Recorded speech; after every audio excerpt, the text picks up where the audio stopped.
The galactic hegemony had, in its infinite wisdom and boundless condescension, decided that humans were adorable, not in the way one might find a competent species endearing, mind you, but in that special way reserved for watching toddlers attempt to operate heavy machinery. The humans had stumbled into galactic society a mere 50 cycles ago, trailing their quaint notions of personal freedom and their baffling tendency to form emotional attachments to literally anything that moved. Primitives, the hegemony xenobiologists had declared with scholarly authority, utterly harmless. They lack proper defensive instincts and insist on keeping dangerous predators as companions. Fascinating from an evolutionary psychology perspective, but hardly a concern for galactic security. This assessment would prove to be what humans might call spectacularly fucking wrong, though the hegemony's linguistic databases had yet to catalog that particular turn of phrase. On the border world of Epsilon 7, a human research outpost operated with the kind of casual inefficiency that made career military officers across 17 species develop stress ulcers. The humans had been tasked with cataloging local flora, a job roughly equivalent to asking a hurricane to organize a library. They approached their scientific duties with the same methodical precision they brought to everything else, which is to say they mostly sat around drinking caffeinated beverages and making inappropriate jokes about alien anatomy. The outpost itself was a marvel of human engineering philosophy, functional enough to work, sturdy enough to survive, and absolutely covered in what other species could only describe as unnecessary modification. The main laboratory doubled as a recreation area. The commander's office contained more houseplants than actual office equipment. It was less a research facility and more a particularly well-funded camping trip. And then there was every species in the hegemony maintained detailed files on Earth's wildlife, because humans had this disturbing habit of bringing their friends to diplomatic meetings. The files were extensive, meticulously researched, and utterly useless for predicting which creatures humans would decide to befriend. Logic suggested they would domesticate useful animals. Humans, naturally, had decided that logic was more of a guideline than a rule. The creature currently sprawled across the outpost's main corridor looked to untrained alien eyes like an oversized house cat. It possessed the standard feline attributes: 4 legs, pointed ears, a tail, and that peculiar ability to occupy exactly the space someone needed to walk through. The research team had named it something unprintable in most galactic languages, and treated it with the fond exasperation typically reserved for mildly destructive relatives. Nexari intelligence officers, monitoring the outpost through long-range sensors, had catalogued the creature as domestic companion animal, threat level negligible. This assessment was based on extensive observation of the animal's daily routine, which consisted primarily of sleeping, eating, and occasionally knocking objects off tables for no apparent reason. Standard cat behavior, according to their Earth wildlife database. The Nexari themselves were professionals in the truest sense of the word. They specialized in what the hegemony euphemistically called asset acquisition, and what everyone else called high-end theft. Their reputation was built on surgical precision. They identified valuable targets, eliminated minimal resistance, and extracted maximum profit with minimal fuss. They were the kind of organization that charged premium rates because they delivered premium results. Their current contract was beautifully simple: a research outpost on a backwater world, staffed by 12 humans and equipped with some genuinely valuable xenoarchaeological equipment. The humans had reportedly uncovered artifacts from a previous civilization, artifacts that certain collectors would pay handsomely to acquire. The research team's defensive capabilities were listed as non-existent. The local garrison was over 6 hours away. The operation should take less than 30 minutes from breach to extraction. The Nexari had run similar operations against 47 different species. They understood the standard responses to sudden armed intrusion: panic, surrender, or ineffective resistance that could be quickly overwhelmed. They had contingency plans for aggressive species, defensive species, and species that attempted to negotiate. They did not, however, have contingency plans for species that kept apex predators as emotional support animals. This oversight would prove terminal. The strike team leader, a veteran of countless successful operations, reviewed the intelligence files one final time. 12 humans, minimal weapons, standard research facility layout. The domestic animal might bark or hiss, but pose no actual threat. The humans would likely surrender immediately upon realizing they were outgunned and outnumbered. Professional, clean, profitable. He had no way of knowing that the domestic animal had been bred from stock that had spent millions of years perfecting the art of killing things, or that humans had somehow managed to make this process more efficient through selective breeding and regular meat. The concept that any species would voluntarily cohabitate with something capable of reducing them to component parts was so fundamentally alien to Nexari thinking that their analysis software had automatically classified it as impossible. In approximately 6 hours, the strike team would learn that human impossibility and galactic impossibility operated under entirely different rule sets. The research team approached their daily routine with the kind of methodical chaos that made efficiency experts weep into their optimization charts. Elena Vasquez, the mission commander, had given up trying to impose military discipline approximately 37 minutes after arriving on Epsilon. Her team of xenoarchaeologists,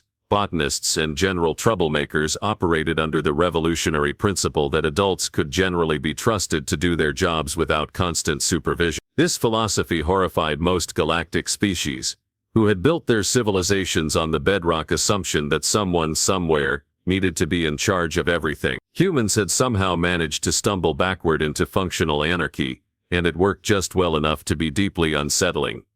The morning briefing took place in what was generously called the conference room, though it more closely resembled a particularly well-stocked break area. Team members wandered in carrying various caffeinated beverages, settled into whatever seating was available, and proceeded to discuss their findings with the kind of casual expertise that made formal presentations seem quaint. "Found another cache of those crystalline storage devices," announced Dr. Wu, the team's lead archaeologist, while attempting to prevent the pet from investigating his breakfast. "Third one this week.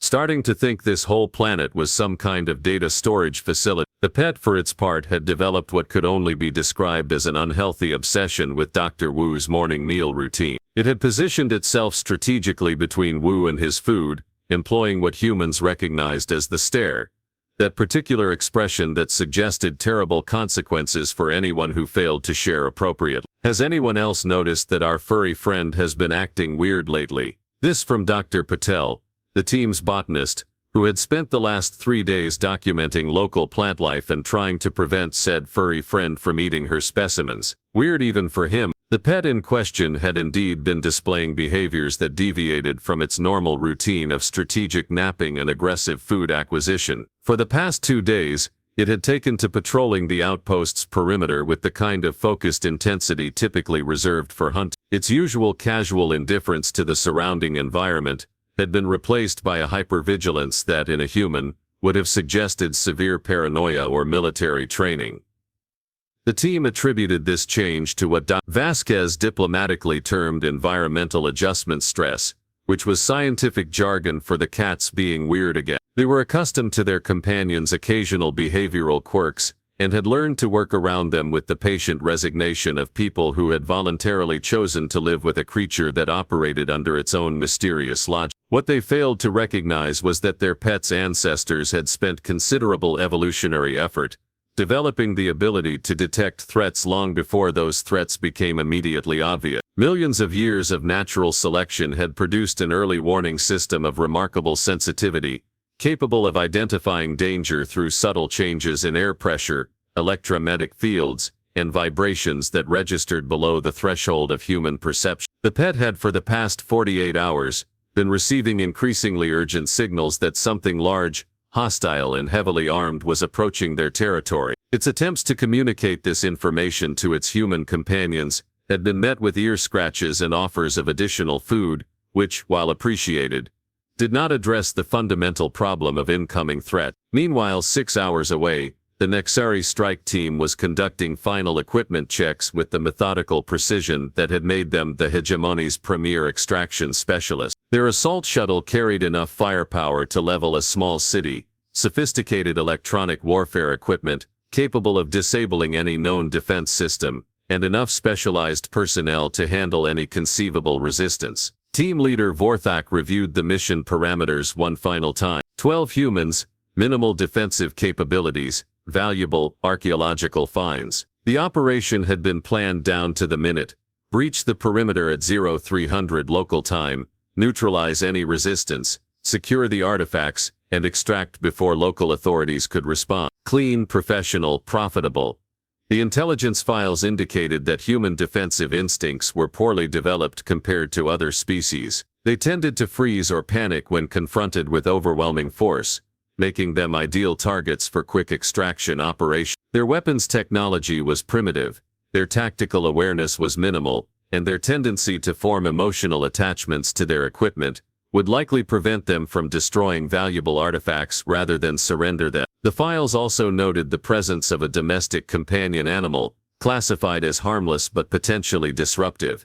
Standard protocol recommended sedation or temporary restraint to prevent the creature from interfering with operations. The team had come prepared with appropriate tranquilizer compounds and restraint equipment. What the files did not mention, because no Nexari intelligence analyst had ever considered it relevant, was that Earth's domestic companion animals had been selectively bred from creatures that had once terrorized ecosystems across multiple continents. The process of domestication had not eliminated their fundamental nature.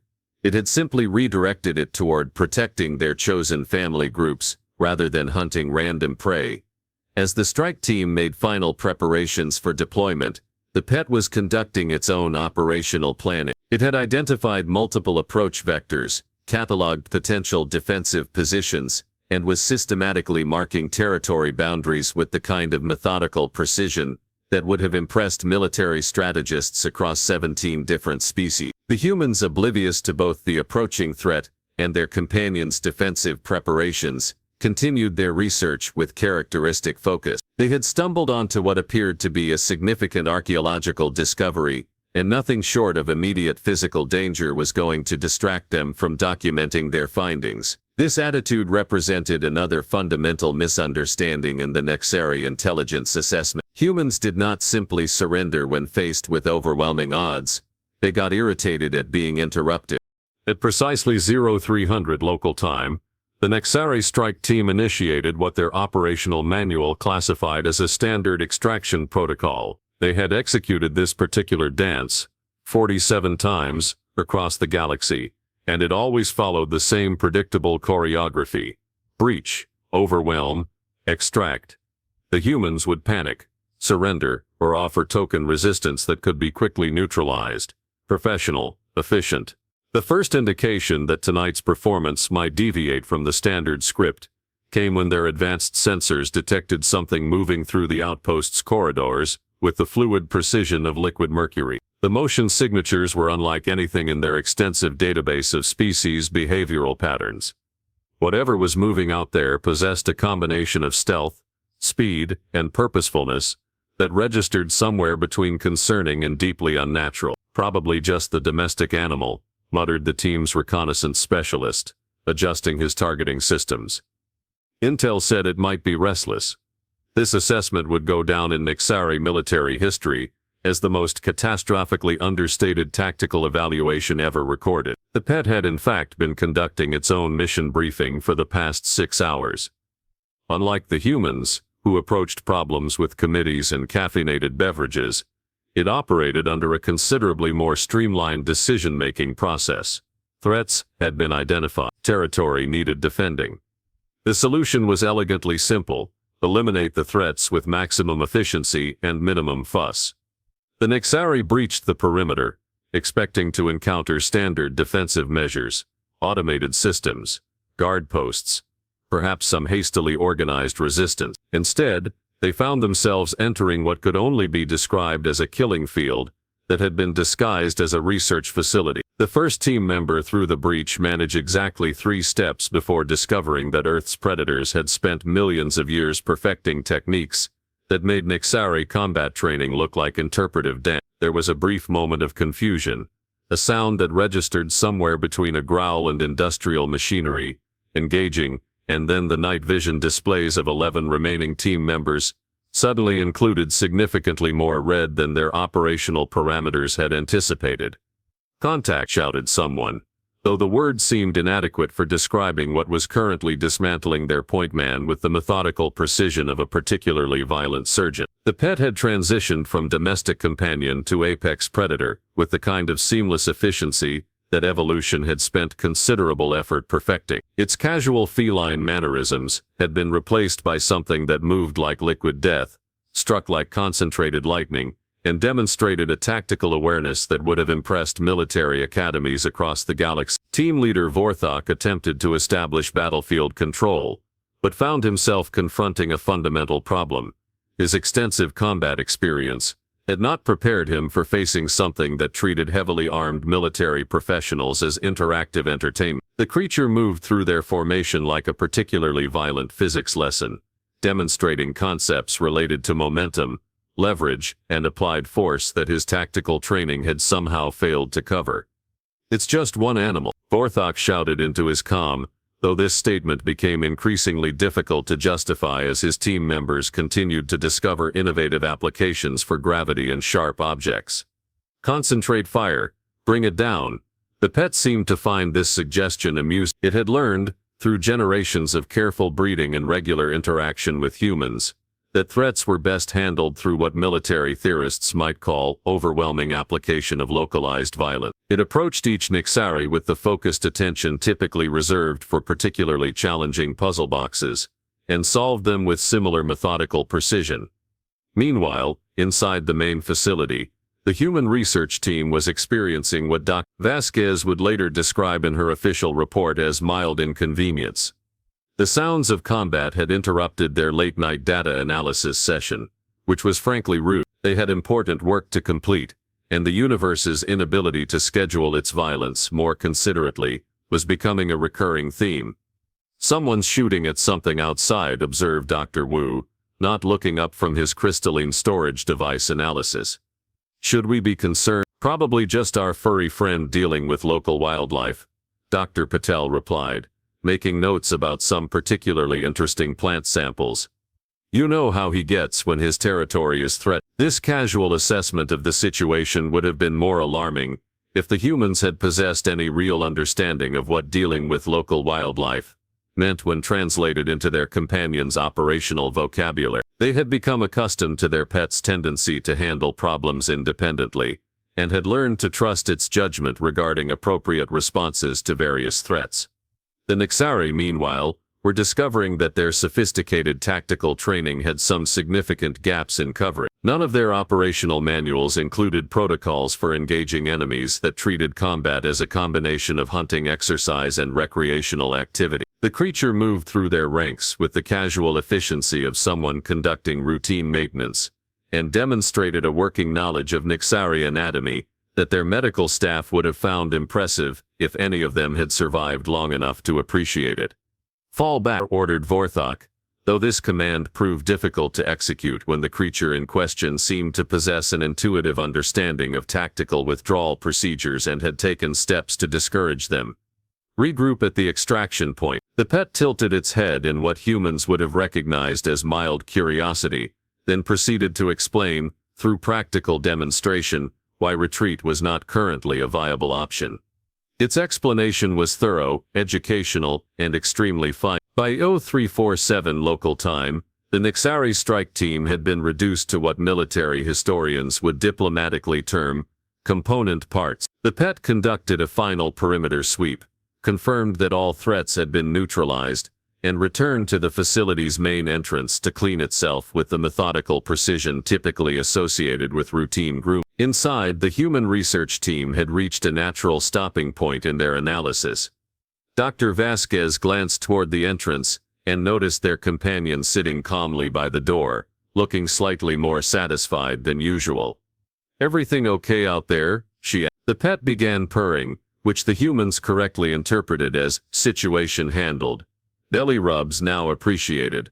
The galaxy's most feared extraction specialists had been reduced to cautionary tale status by something that would spend the next hour demanding attention and treats. This outcome represented a fundamental misunderstanding of human-pet relationships that would require significant updates to hegemony intelligence databases, assuming anyone survived to make the necessary correction. Morning on Epsilon 7 arrived with the kind of cheerful indifference that characterized most planetary rotations, utterly unconcerned with the previous night's educational demonstration in applied xenobiology. The binary suns cast their usual golden light across the research facility, illuminating what could generously be described as evidence of recent unpleasantness, scattered across the compound's perimeter. Vasquez emerged from the main building carrying her standard morning coffee and conducting her routine facility inspection, a process that typically involved checking for equipment malfunctions, weather damage, and the occasional administrative oversight. Today's inspection included the novel addition of what appeared to be the remains of a heavily armed military strike team, distributed across the landscape with the kind of artistic flair that suggested either a very talented interior decorator or something with an advanced understanding of kinetic physics. "Well," she observed, sipping her coffee while examining a piece of advanced Nexari combat armor that had somehow ended up embedded in a tree, "that's new." The pet emerged from behind a supply shed, looking remarkably pleased with itself, and carrying what appeared to be a tactical helmet in its mouth. It approached Vasquez with the proud demeanor typically associated with cats presenting their owners with small dead animals, though the scale was admittedly more ambitious than usual. "Good morning to you too," she said, accepting the helmet with the kind of resigned patience that comes from years of receiving unwanted gifts from well-meaning companions.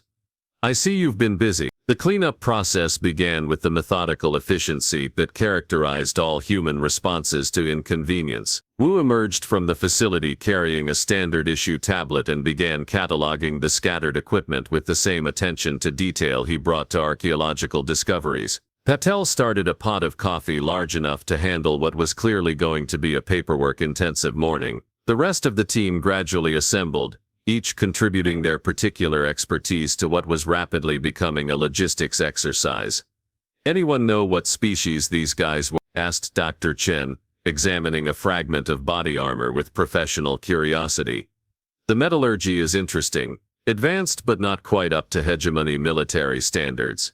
"Nexari," replied Dr. Vasquez, consulting her tablet.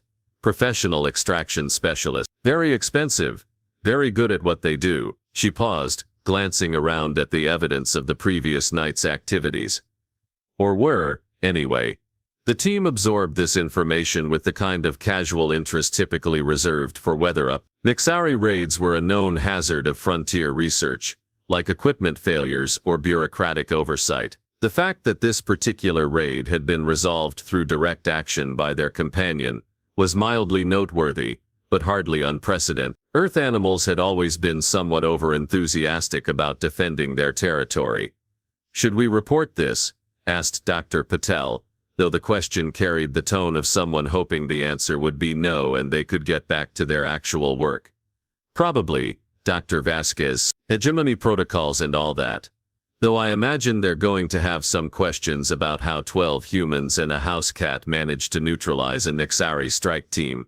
This prediction would prove to be spectacularly understated." The official investigation began approximately 6 hours later, when hegemony monitoring stations detected the absence of expected check-in signals from the Nexari operation. Initial assumptions centered around equipment failure or communication difficulties, standard hazards of operating in frontier space. These assumptions underwent rapid revision when reconnaissance drones began transmitting images of what could only be described as a comprehensive tactical failure. Hegemony analysts, trained in the precise art of military assessment, found themselves confronting data that challenged fundamental assumptions about human defensive capability. The evidence suggested that a professional military unit had been eliminated by something operating with a level of tactical sophistication that exceeded most species' military academy. The precision of the attacks, the efficiency of the kills, and the strategic positioning of the remains indicated an opponent with advanced training and considerable combat experience. The discovery that this opponent was classified in their databases as a domestic companion animal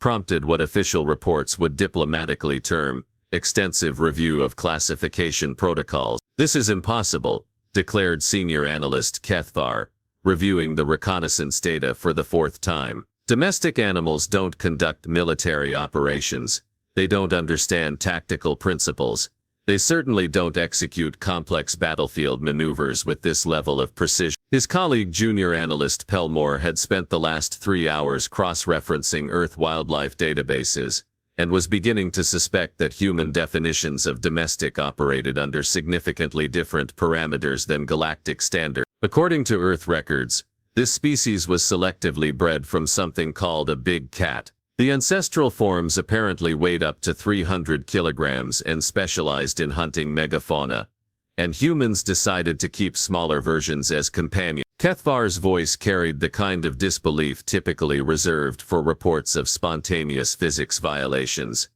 Gets worse, Pelmore continued.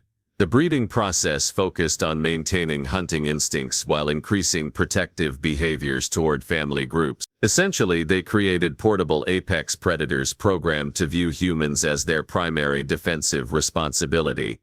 The implications of this information rippled through hegemony intelligence networks with the speed of a particularly virulent rumor. Species across 17 different star systems began re-evaluating their assessments of human defensive capabilities, and more importantly, their policies regarding diplomatic relations with a species that apparently treated galactic-class predators as emotional support animals. Back on Epsilon 7, the research team had completed their cleanup operations and returned to their normal routine with the kind of determined focus that suggested they really didn't want to spend any more time thinking about dead Nexari. The pet had settled into its favorite sunny spot near the main laboratory, demonstrating the rapid transition from instrument of wholesale destruction to large cat requiring belly rubs that characterized its species. Vasquez filed her incident report with the kind of bureaucratic precision that had kept humanity in good standing with galactic authorities, carefully noting that the facility had experienced minor security issues that had been resolved through standard defensive protocol. She saw no need to elaborate on the specifics of those protocols, particularly since the hegemony's forms didn't include appropriate checkboxes for elimination of hostile forces by domestic pet. The galaxy, meanwhile, was undergoing what historians would later term a fundamental reassessment of human threat assessment parameters. The realization that humans routinely cohabitated with creatures capable of eliminating professional military units was prompting some very uncomfortable questions about what other harmless aspects of human society might require closer examination. 3 days later, a hegemony diplomatic vessel arrived at Epsilon 7 to conduct what was officially described as a routine inspection of research protocol. The inspection team approached the facility with considerably more caution than typically associated with academic visits, and several members were observed to pause and reconsider their career choices when they spotted the pet lounging casually in the afternoon sun. Vasquez greeted them with professional courtesy and offered them coffee, which they accepted with the nervous politeness of individuals who had recently learned that their hosts kept dragons as household companions. The pet, for its part, regarded the visitors with the kind of lazy interest typically reserved for mildly entertaining television programs. As the diplomatic team conducted their inspection, carefully avoiding any sudden movements that might be interpreted as threatening, the pet began purring contentedly. The sound, which humans found soothing, seemed to have a rather different effect on the hegemony officials, several of whom were observed making discreet inquiries about the location of the nearest exit. The galaxy had just learned a very important lesson about the difference between human definitions of pet and everyone else's definition of nightmare fuel, and the humans, blissfully unaware that they had just triggered a galactic-scale re-evaluation of interspecies relations, continued their research with the satisfied air of people whose biggest problem had been efficiently resolved by routine household maintenance.